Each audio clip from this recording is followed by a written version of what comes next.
I need to tell you something before we start. This case will break your heart in ways you can't imagine, and the ending is so disturbing that it changed how people think about teenage friendships forever. So just be prepared. July 6, 2012, 2:47 p.m. David Neese walks through the door of his apartment in Morgantown, West Virginia, calling out for his daughter. The place is silent, dead silent. Her bedroom door is closed, which is unusual, but something feels off. He can't explain it. It's just a feeling in his gut that something is very, very wrong. He knocks. No answer.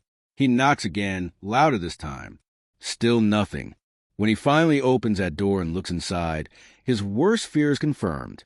Skylar isn't there. And within hours, David and his wife Mary would discover evidence that would launch one of the most disturbing missing persons cases in West Virginia history. But before we get there, you need to understand who Skylar Neese was, because that's what makes this whole thing so much worse. Morgantown sits tucked away at the foot of the Green Mountains in West Virginia. It's beautiful. It's safe. It's the kind of place where families actually choose to raise their kids because there's always something to do, the schools are good, and honestly, nothing really bad ever happens there. West Virginia University dominates the town. So during football season, the energy is electric. Everyone knows everyone. It's that kind of place. And Skylar Neese was the kind of kid who thrived there. 16 years old in 2012, sophomore in high school, straight A student, part-time job at Wendy's. By all accounts, she was funny, full of life, fiercely loyal to the people she loved. She had tons of friends. Everyone who knew her said the same thing. She was just genuinely kind. She was also an only child, and her parents absolutely worshipped her. Her dad, David, this big burly guy, the kind of man's man type who wouldn't normally admit to being soft about anything. He'd openly tell anyone who'd listen that he spoiled his daughter completely rotten. He didn't care. She was his world. Mary, her mom, was the same way.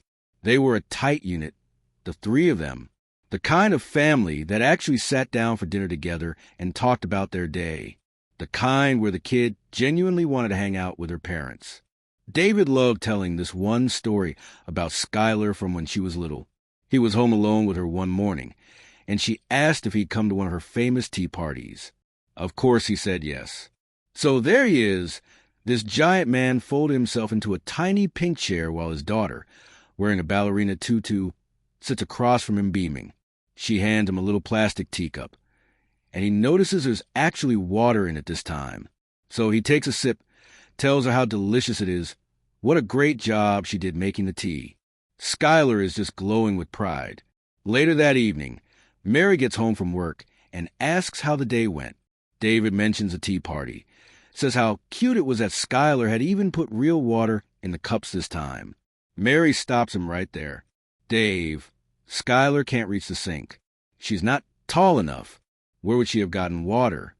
It hits him immediately. The toilet. His daughter had been serving him toilet water, and he'd told her it was delicious. That was Skylar. Sweet, creative, a little mischievous. Just a normal, happy kid. Now, fast forward to July 5th, 2012. It's late evening. Skylar comes home from her shift at Wendy's, walks through the front door, and immediately tells her parents she's exhausted. She just wants to go to bed. She hugs both of them, says she loves them, and they watch as she walks down the hallway, opens her bedroom door, steps inside, and closes it behind her. That was the last time Mary and David Neese would ever see their daughter alive. The next morning, both parents had to work early. Skylar's door was still closed when they got up, so they figured she was sleeping in after her late shift. They made breakfast, got ready, did their normal routine. When it was time to leave, they decided not to wake her, let her rest. They had no reason to think anything was wrong. David got home that afternoon around 2:30. The apartment was quiet, too quiet. He called out for Skylar. Nothing. He walked toward her room, saw the door was still shut. He knocked. No response. He knocked again, harder. Still nothing. He pressed his ear against the door, listening for any sound. Silence. That's when the panic started to creep in. He opened the door. Empty. The bed was made. No Skylar. He immediately called her phone, straight to voicemail.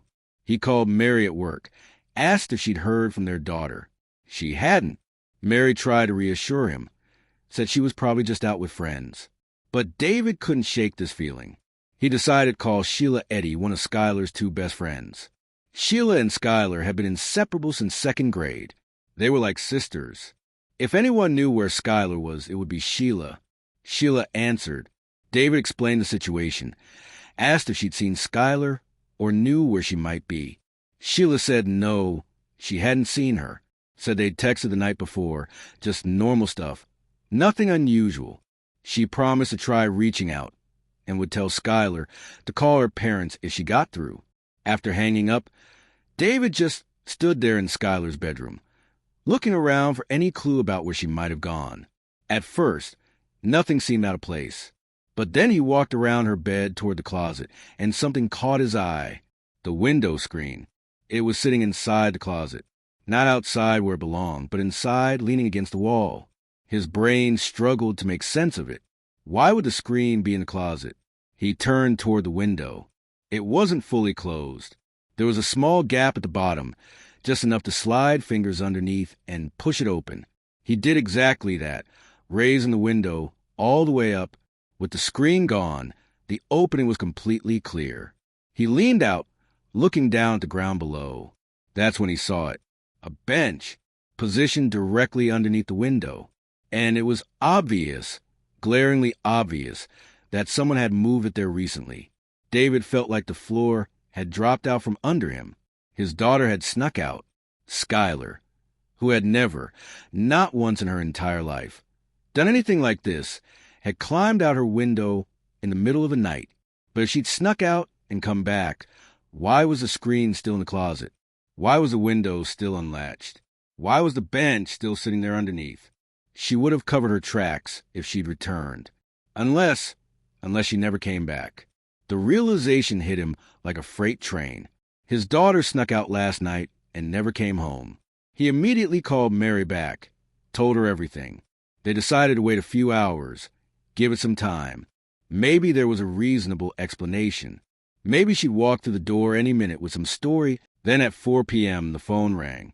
It was Skylar's manager from Wendy's. She was scheduled to work that day. She never showed up, never called. The manager kept saying how bizarre it was, how completely unlike Skylar to do something like that. That was it. That was the moment Mary and David knew with absolute certainty that something was terribly wrong. David called 911. I have a daughter that's 16 years old. Apparently, she snuck out of her room last night, and she hasn't been seen since. None of her friends can get a hold of her. I can't find her. He told the dispatcher about the window, the screen, the bench. He told them she'd never done anything like this before. He told them he was scared to death. After hanging up, Mary and David were in full panic mode, trying to figure out what to do. Should they go out searching? Should they stay home in case she came back hurt and needed help? They were frozen with fear, paralyzed by the unknown. That's when Mary's phone rang. Sheila. Mary answered immediately, desperate for good news. But the first thing Sheila asked was whether Skylar had made it home yet. When Mary told her no, that they'd already called the police, something changed in Sheila's voice. There was a pause, a hesitation. Then Sheila said she needed to tell Mary the truth about last night. What came next was a confession that changed everything. Sheila explained that yes, Skylar had snuck out, but so had she, and so had their other best friend, Rachel Schoaf. The three of them, this inseparable trio, had been sneaking out regularly for months. They'd meet up, drive around, smoke marijuana together. But here's the crucial detail. They had a system. Whoever was driving was never allowed to pull up directly in front of anyone's house. They were paranoid about the engine noise waking up parents. So the routine was this: sneak out on foot, walk a block or two away, then call for the ride. Drop-offs worked the same way, just in reverse. Sheila told Mary that last night, following this exact routine, she dropped Skylar off about a block away from the apartment. After that, she and Rachel drove away. They never actually saw Skylar walk into the building. They had no idea if she ever made it home. For Mary and David, This opened up a horrifying possibility.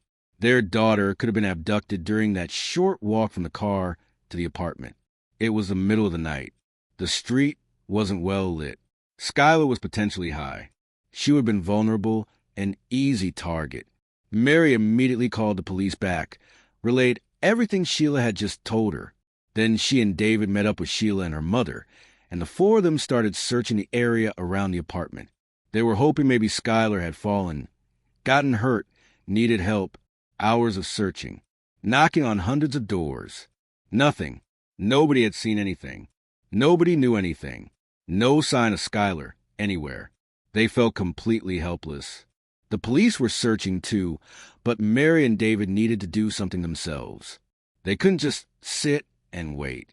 That's when Mary suddenly remembered the security camera.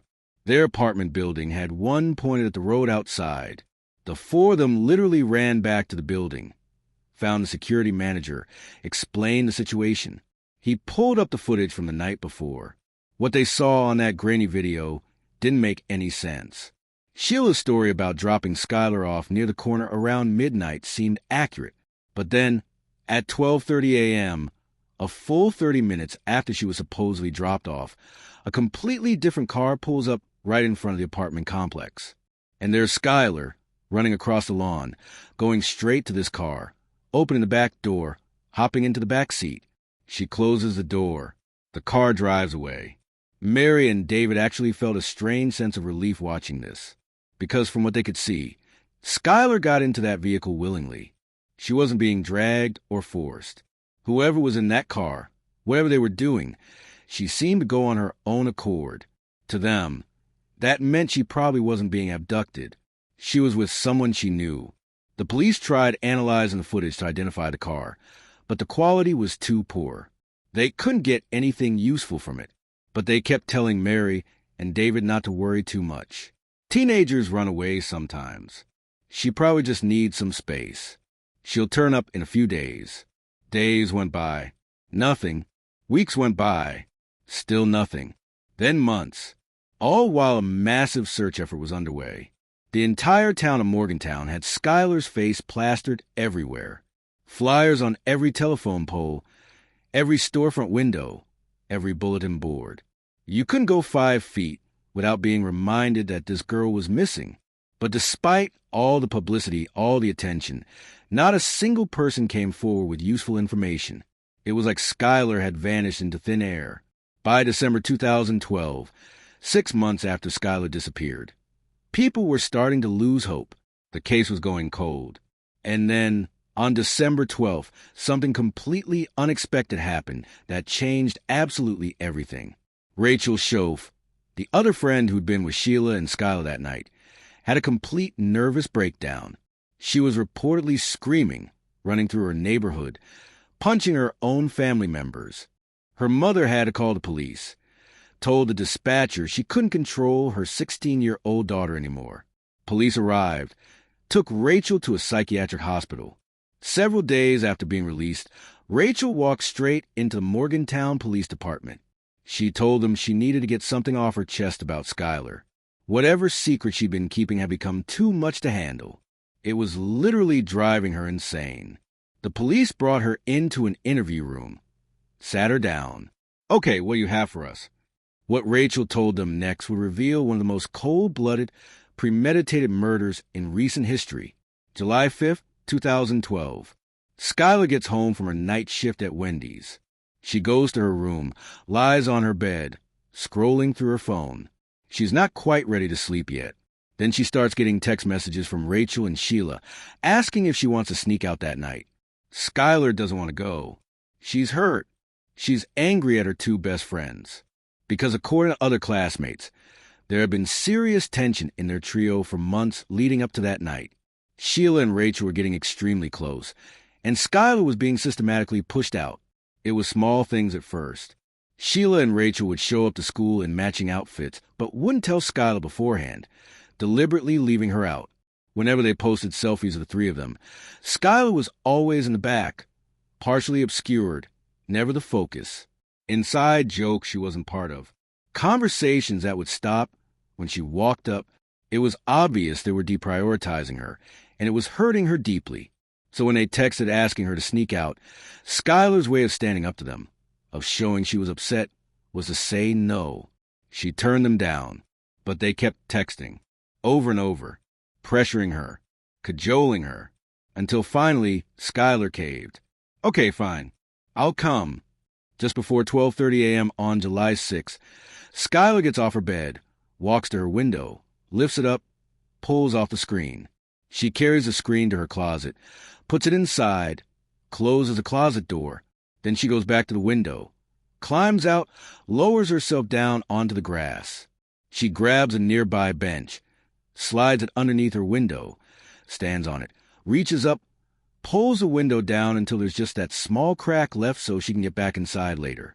Then she waits by the side of the apartment, looking toward the road. Right after 12:30, a car pulls up directly in front of the building, the car from the surveillance video. Skylar runs over, opens the back right door, climbs inside. Sheila is driving. Rachel is in the front passenger seat. Everything they'd told police about the timeline, about where they picked her up, all of it was a lie. The three girls drive away from Skylar's apartment.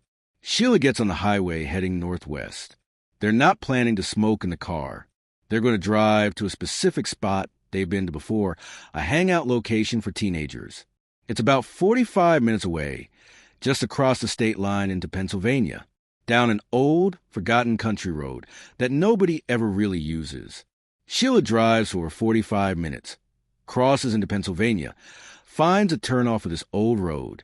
They go down it until they're pretty far from the highway. Then Sheila pulls the car off onto the grass and parks. The three of them get out, walk past the car down a path to a clearing. There's a hill there. Their routine is to sit on the side of this hill, looking down. So the three girls sit all right next to each other, facing downhill, not facing each other. Sheila, sitting on the far right, pulls out a marijuana joint. She goes to light it, then announces she doesn't have a lighter. She asks Rachel and Skylar if either of them has one. They both check their pockets. No lighter. Sheila turns to Skylar, who's sitting on the far left, closest to the car. Hey, can you go back to the car and get the lighter I left in there? Skylar says no problem. She stands up, turns around. Her back is now facing her two friends. She starts to walk toward the car. Then she hears it. The sound of both of them standing up right behind her, loudly counting in unison. 1, 2, 3. On the word 3, Skylar feels two knives. One from Rachel, one from Sheila, both plunging into her back. In total panic, Skylar doesn't even try to turn around. She just runs, sprinting toward the car, trying desperately to get away. And for a moment, she actually does. She gets away from them. But the injuries in her back are too severe. She starts to slow down. That's when Sheila tackles her from behind, slamming her to the ground. Sheila's trying to stab her again, but Skylar is fighting with everything she has. Then Rachel runs up, and between the two of them, they overpower her. They pin her hands down. Skylar's still trying to defend herself, but it's impossible. Both of them are on top of her. At some point, she seems to give up. She stops fighting, and she asks them one question. Why? Why are you doing this to me? They don't answer. They just keep stabbing, over and over and over. Eventually, they stop, stand up, walk away from her body like nothing happened. They go back to the car, open the trunk.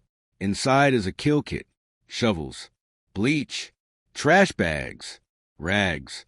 They'd brought it all with them because they knew exactly what they were going to do that night. They cleaned themselves off, getting the blood off their bodies and weapons. Then they take the shovels, walk into the woods, try to dig a grave. But the ground is too hard, too rocky. They can't do it. So instead, they grab Skylar's lifeless body and drag it about 6 feet off the road, throwing it up against a log. Then they start piling boulders, sticks, branches, anything they can find on top of her until she's completely hidden. After she's covered, they walk back to the car, put the shovels, rags, and bleach back in the trunk, get in, drive away. It would later come out that Rachel and Sheila had been planning this for months. The reason? They just didn't like Skylar anymore. That was it. No big betrayal. No fight over a boy. No jealousy. They simply didn't want to be friends with her. And apparently, it wasn't enough to just stop hanging out. They felt they needed to kill her. The entire night was a setup from the beginning. They knew Skylar was upset with them, knew she didn't want to sneak out. So they said whatever they needed to say to convince her to leave her house. And she did. When she got in that car, both Sheila and Rachel already had their knives hidden in the front pockets of their sweatshirts, ready to go. On the drive to Pennsylvania, they acted like it was just a normal night, like they'd done this 100 times before. And they had. But this time was different. This time, they'd planned to make sure they were far away from Morgantown when they killed her.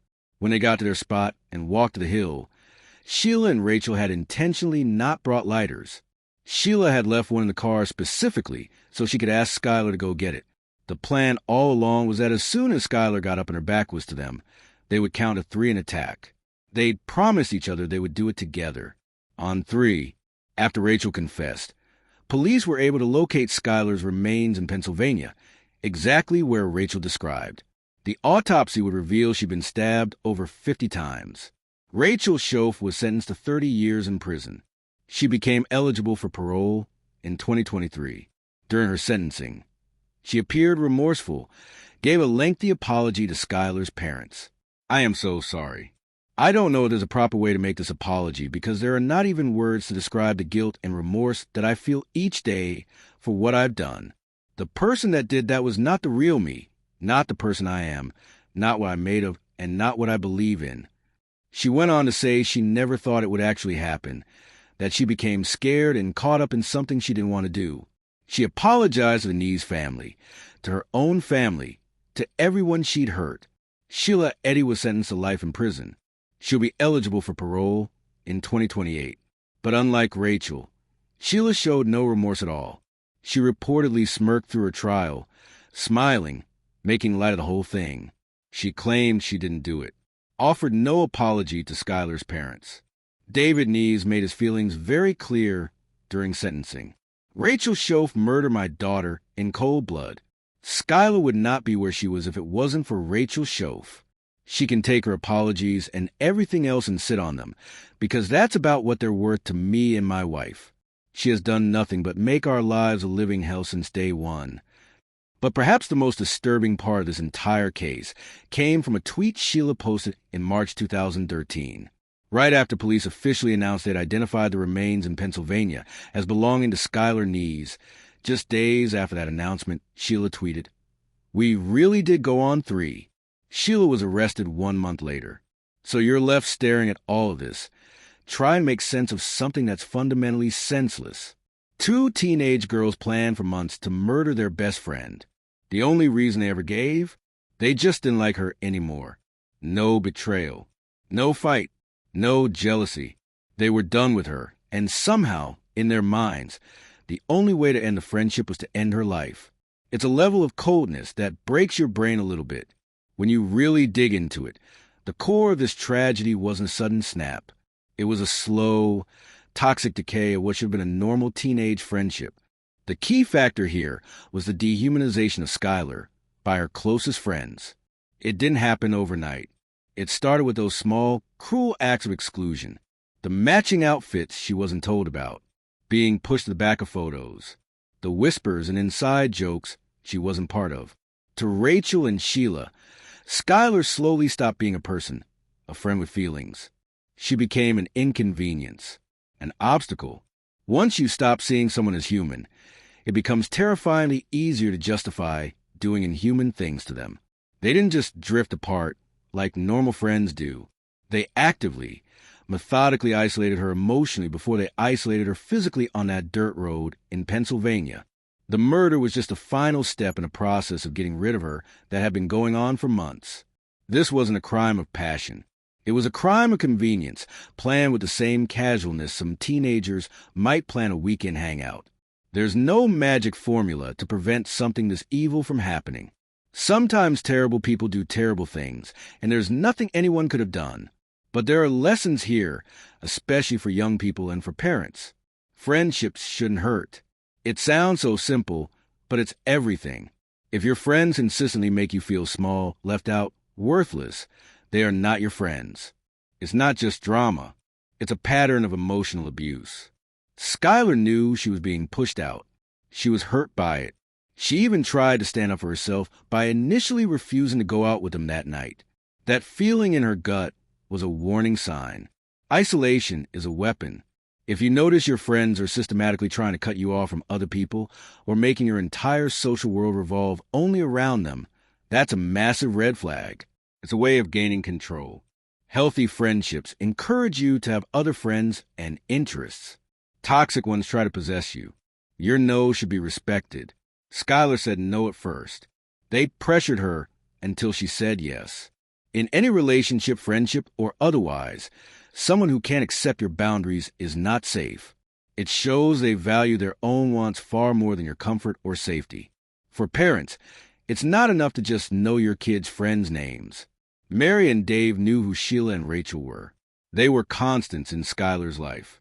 But it's about observing the dynamics. Listen to the way your kid talks about their friends. Is it always full of anxiety? Do they seem drained or upset after hanging out? Emotional changes are a huge deal. If your outgoing, happy kid suddenly becomes secretive, moody, or isolated, it's easy to write it off as teenager stuff. But it can be a signal that something is seriously wrong in their social world. Every family should have a no-judgment bailout plan. A system where a kid can text a code word or phrase, and the parent will come get them. No questions asked at that moment. Knowing they have an unconditional escape route can be the difference between staying in a dangerous situation and getting out. The story of Skylar Neese is a brutal reminder that monsters don't always look like monsters. Sometimes they look like the person you text every day, the one you tell your secrets to. The betrayal is what makes this case so haunting. She wasn't killed by a stranger in the dark. She was killed by the two people she probably trusted most in the world, in a place where she felt safe.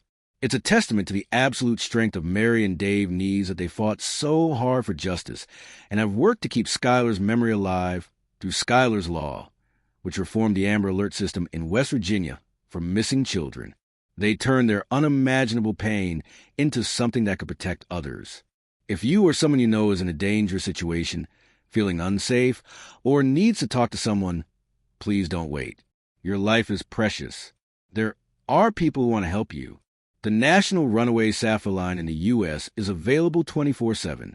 You can call them at 1-800-RUNAWAY. That's 1-800-786-2929. You don't have to be a runaway to call. They help youth in any kind of crisis. It's confidential.